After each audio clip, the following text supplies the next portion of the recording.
Times news channel देख रहे आप सभी दर्शकों का बहुत बहुत स्वागत है। मैं हूं रमनदीप कौर।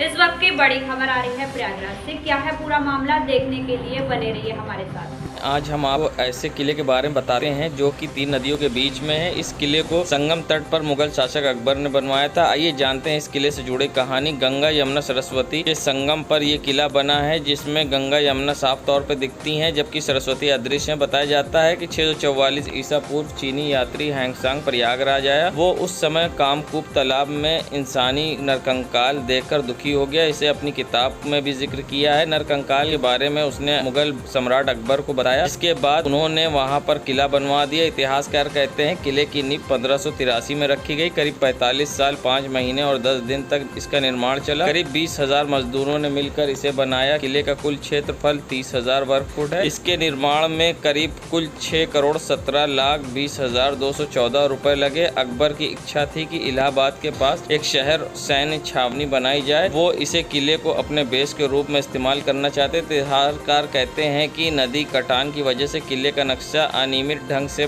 तैयार किया गया था। वही इस किले की खास विशेषता है। 1583 में अकबर ने किले का निरीक्षण किया था, इसीलिए उसे ही किले का निर्माण काल मान लिया जाता है। वो इस स्थान पर 4 किलों के एक समूह का निर्माण करना चाहते थे, लेकिन एक ही किले के निर्माण में इतना समय लग गया कि उनकी मृत्यु हो गई। किले को 4 भागों में बांटा गया। पहला भाग खूबसूरत आवास जो उद्यान के बीच में है। ये भाग बादशाह का आवासीय हिस्सा माना जाता है। दूसरे और तीसरे भाग में अकबर का शाही हरम था और नौकर चाकर रहते थे। चौथे भाग में सैनिक रहने के लिए घर बनाए गए थे। ये किला अपनी वरिष्ठ बनावट, निर्माण और शिल्पकारिता के लिए जाना जाता। नक्काशीदार पत्थरों की विशाल कलह दीवार ने यमुना की लहरें टकराती हैं। इसके अंदर पातालपुरी में कुल 44 देवी देवताओं की मूर्तियां स्थापित है, जहां लोग आज भी पूजा पाठ करते हैं। किले में कुछ भाग पर्यटकों के लिए खुला रहता है, बाकी हिस्से प्रयोग भारतीय सेना करती है। सैलानियों को अशोक स्तंभ, सरस्वती कूप और जोधाबाई महल देखने की इजाज़त है। यहाँ अक्षय वट के नाम से मशहूर बरगद का एक पुराना पेड़ और पातालपुरी मंदिर भी है। बताया जाता है कि किले में उस समय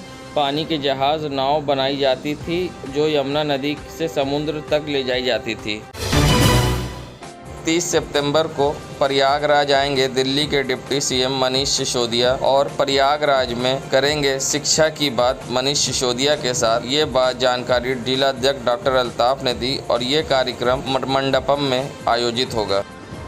30 तारीख को माननीय मनीष सिसोदिया जी, जो कि दिल्ली के उप मुख्यमंत्री भी हैं, उनके मौजूदगी में ये कार्यक्रम होगा। वो हमारे मुख्य अतिथि के तौर पर उस दिन आ रहे हैं। उस कार्यक्रम का नाम रखा गया है शिक्षा की बात मनीष सिसोदिया के साथ। ये जो उत्तर प्रदेश के बद से बदतर हालात हैं शिक्षा विभाग के और शिक्षा के, आज सरकारी स्कूलों की हालात बहुत बदतर होते चले जा रहे हैं। यहाँ तक कि मध्य प्रदेश में तो सरकार अपने सरकारी स्कूलों को प्राइवेटाइजेशन कर रही है। तो उन सब को लेते हुए हम लोग एक कार्यक्रम कर रहे हैं, जिसमें मुख्य अतिथि मनीष सिसोदिया जी होंगे। हम लोगों ने जिस तरह से दिल्ली में एक शिक्षा का मॉडल पेश किया है, जिस तरह से पूरी दुनिया में दिल्ली के शिक्षा मॉडल की तारीफ़ हो रही है, उसके लिए हम लोग अब अपने उत्तर प्रदेश में भी जगह जगह इसी तरह से जाएंगे और शिक्षा के मॉडल को बताएंगे कि क्या है दिल्ली का शिक्षा मॉडल। कार्यक्रम कहाँ होगा? राष्ट्रीय मंडपम में हम लोगों ने इस कार्यक्रम को आयोजित करने का फैसला लिया है। कमेटी ने ये फैसला लिया है, तो मंडपम में ही हम लोग करवाएंगे। क्या जिस तरह से अगली पार्टियां प्रबुद्ध सम्मेलन कर रही हैं, क्या उसको इससे जोड़ के देखा जा सकता है? देखिए, प्रबुद्ध सम्मेलन, ये सम्मेलन, वो सम्मेलन, ये सब तो बहुत पुरानी चीज़ें हो गई हैं। हम लोगों ने शिक्षा की बात की है। हमारे मॉडल ही, दिल्ली मॉडल ही बिजली, पानी, शिक्षा, स्वास्थ्य पर ही निर्भर है। तो हम लोगों ने अपने इस मॉडल से पूरे हिंदुस्तान के स्वरूप को बदलने का एक रणनीति बनाई है। स्वाद के प्रति दीवानगी हर किसी में होती है। खाने में हर किसी को कुछ न कुछ पसंद होता है, लेकिन कुछ लोग ऐसे होते हैं जो हर स्वाद को चखना चाहते हैं। प्रयागराज में इन्हें कहते हैं स्वाद के कदरदान, ईट ऑन। यकीन मानिए, लोग सैकड़ों किलोमीटर सिर्फ अच्छा खाना खाने के लिए जाते हैं। अपने प्रयागराज में भी ऐसी जगह है जहां का जायका लाजवाब होता है।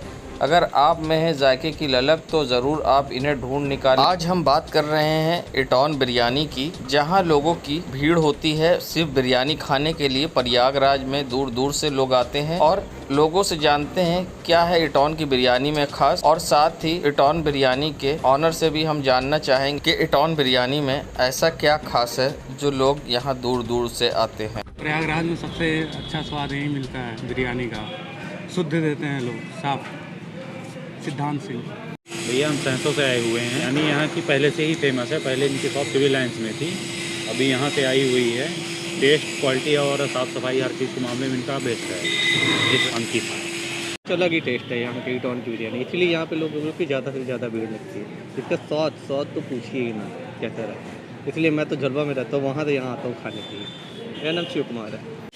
ये लोगों की मोहब्बत है जो इटौन बिरयानी को पसंद करते हैं, और पसंद करने में दो चीज़ें बहुत ख़ास है, रेट और क्वांटिटी, टेस्ट। यहाँ पे हम लोग जो टेस्ट दे रहे हैं वो मार्केट से सबसे अलग हटके है। हम लोग यहाँ पे जो टेस्ट दे रहे हैं वो हमारे घर का एक स्वादिष्ट बना हुआ भोजन है, मार्केट का टेस्ट नहीं है। तो उस टेस्ट को लोग पसंद करते हैं। फिर दूसरा बहुत ना हुआ प्राइस है जो लोगों को रेट को देखते हुए लोगों को पसंद आता है। नहीं, क्वालिटी से कंप्रोमाइज़ नहीं करते हैं कभी। हम लोग रेट में जो है भाई यही बिरयानी हम लोग बेचते थे, हमने 30 रुपये से बेचना स्टार्ट किया था। डेली फिर भी यहाँ पे कम से कम 500 पब्लिक तो आई जाती है। संगम नगरी प्रयागराज शाहगंज इमामबाड़ा सफदर अली बेग के हैया अला खैरित अमल तंजीम की ओर से बच्चों की शबेदारी का आयोजन किया गया। ज़ाहिर अब्बास व साथियों ने मसीर ख्वानी की मौलाना रज़ा अब्बास ज़ैदी ने मजलिस को ख़िताब करते हुए करबला के 72 शहीदों की कुर्बानी का मामरिक अंदाज में ज़िक्र किया। अम्मार इलाहाबादी की निज़ामत में संचा दरियाबाद व रानी मंडी में बच्चों ने अंजुमनों ने रात भर पुरदर्द नौहा पढ़कर माहौल को गमज़दा बनाए नौहा और मातम करते हुए हुसैन ए मज़लूम की शहादत पर गिराव जारी करते हुए बच्चों की शब्बेदारी में शिरकत की। अंजुमन हैया अला खैरिल अमल की तरफ से बच्चों की शब्बेदारी इमामबाड़ा सफदर अली बेग पानदरीबे में मनाई गई। ये हज़रत इमाम हुसैन की शहादत पर गम मनाने का सिलसिला जो इस वक्त जारी है, 2 महीना 8 दिन तक ये गम मनाने का सिलसिला रहता है। उसी सिलसिले में बच्चों ने शब्बेदारी रखी और रात भर दरियाबाद और रानी मंडी की बच्चों की अंजुमन नौहा खानी व सीना ज़ीनी की। जुलूस इस वक्त नहीं निकाले जा रहे हैं, घरों के अंदर ही अज़ादारी हो रही है। तो शब्बेदारी का एहतमाम जो किया गया वो इमामबाड़े के अंदर किया गया। इमामबाड़े में जुलजना और अलम की ज़ियारत भी कराई गई। बच्चों ने रात भर नौहा खानी की और हज़रत इमाम हुसैन की शहादत पर पुरसा पेश किया। ये सिलसिला 2 महीना 8 दिन तक जारी रहेगा। ये अय्याम अज़ा जो चल रही है, 28 सितंबर को हज़रत इमाम हुसैन का चेहलुम भी है, वो चेहलुम इमामबाड़े के अंदर ही मनाया जाएगा। किसी तरीके का जुलूस कोविड-19 की वजह से नहीं निकली। संगम नगरी प्रयागराज में आज समाज सेवी दिलशाद मंसूरी ने समाजवादी पार्टी का दामन थामा है, जहां सपा नेता महबूब उस्मानी के द्वारा दिलशाद मंसूरी को सपा की सदस्यता दिलाई गई और इस मौके पर कई समाजवादी पार्टी के नेता मौजूद रहे। वहीं दिलशाद मंसूरी के सपा ज्वाइन करने की खुशी में समर्थकों ने अटाले में जुलूस निकाला और फूल माला पहनाकर दिलशाद मंसूरी का स्वागत किया। जिंदाबाद, क्यों पड़े हो चक्कर में, क्यों पड़े हो चक्कर में, जिंदाबाद जिंदाबाद जिंदाबाद, जिंदाबाद जिंदाबाद जिंदाबाद, जिंदाबाद जिंदाबाद।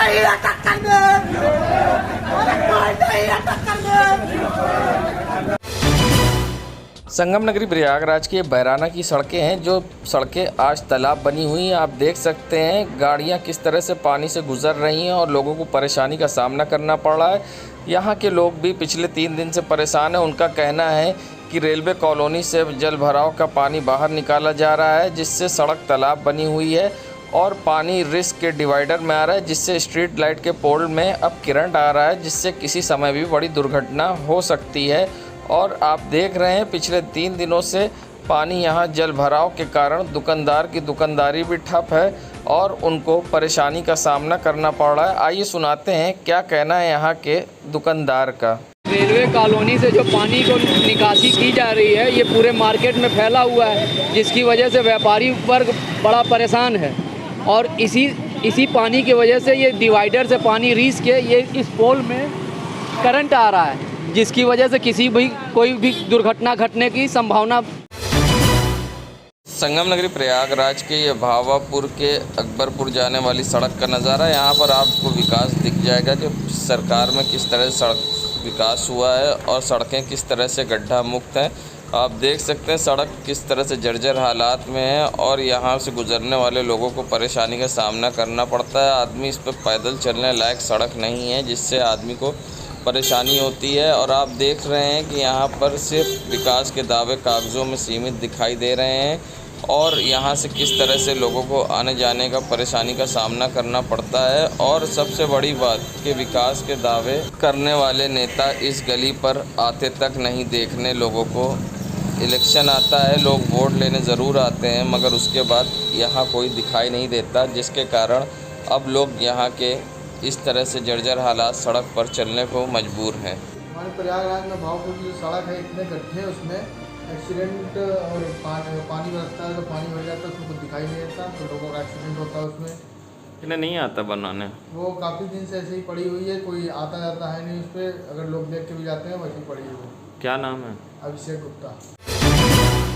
संगम नगरी प्रयागराज ये नज़ारा है बुड्ढा ताजिया चौराहे के पास जो भावापुर जाने वाली सड़क का, जहां आप देख सकते हैं गंदगी के अंबार किस तरह से लगे हुए हैं और संक्रमण का भी खतरा इस क्षेत्र में मंडरा रहा है। और यहाँ पर सफाई लोगों का कहना है कभी कदार होती है, मगर जिस तरह से होना चाहिए नहीं होती है, जिससे यहाँ गंदगी के अंबार लगे रहते हैं। और आप देख सकते हैं यहाँ पर किस तरह से गंदगी के अंबार लगा है, कारण यहाँ दुर्गंध उठती है और यहाँ के अगल बगल के दुकानदारों को बैठना मुश्किल होता है। मगर आप देख सकते हैं गंदगी का किस तरह से अंबार लगा है और नगर निगम के स्वच्छ भारत अभियान के दावों की पोल खोल रहा है। बड़ी गंदगी रहती है, पूरा रोड तक आ जाता है और प्लस ये पूरा बहुत गंदगी रहती है। अभी कुत्ता मार गया था भाई साहब, बहुत बदबू थी। तो यहाँ सफाई करने सफाई बस आते हैं नाम की सफाई बस। तो ऐसी गंदगी के अंबार लगे, सही गंदगी रहती है, यानी पूरी तरह सफाई नहीं होती? पूरी तरीके से सफाई नहीं होती। क्या नाम है आपका?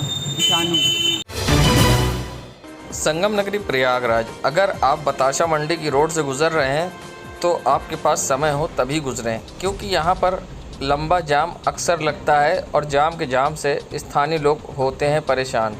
जी हाँ, हम आपको बता दें बताशा मंडी क्षेत्र में जहां दुकानदारों द्वारा दुकान बाहर बढ़ाकर लगाने से अतिक्रमण की वजह से सड़कों पर गाड़ियां खड़ी होती हैं, जिसके वजह से यहां अक्सर ट्रैफिक का लंबा जाम होता है, जिससे आने जाने वाले लोगों को परेशानी का सामना करना पड़ता है। आप देख सकते हैं यहां पर किस तरह से सड़क किनारे लोगों ने अपनी दुकानें बढ़ाकर लगा रखी है, जिससे ट्रैफिक जाम होता है और आने जाने वालों को परेशानी का सामना करना पड़ता है। यहाँ नगर निगम अतिक्रमण करने वाले दुकानदारों के खिलाफ कोई कार्रवाई नहीं करता है, जिससे आने जाने वाले लोगों को परेशानी का सामना करना पड़ता है। आप देख सकते हैं सड़क पर किस तरह से अतिक्रमण किए हुए हैं लोग, जिसके कारण आम जनता को होती है परेशानी।